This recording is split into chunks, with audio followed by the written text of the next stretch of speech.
I wish that there was no need for homeless services, because that means we don't have the homeless, and we don't have people in abject poverty and dealing with life-defining issues.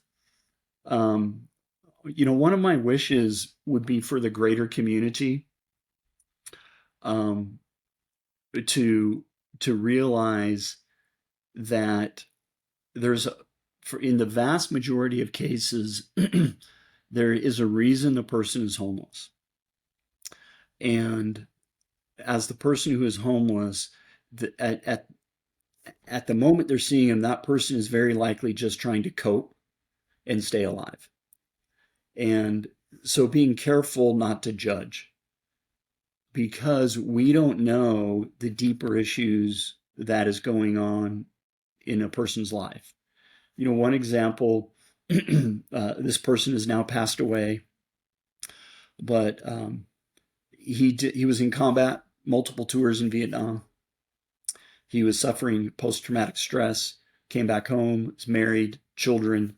His wife unexpectedly died, and he snapped. And he literally took his children to his relative's house and walked out of his home and started living on the streets.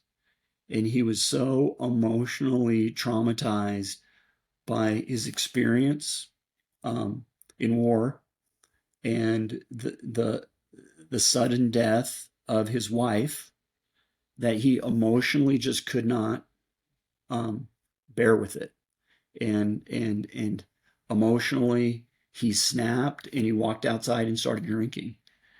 And it took years and years and years to work with him and help him. Um, and during that time, he was drinking so much he was causing brain damage.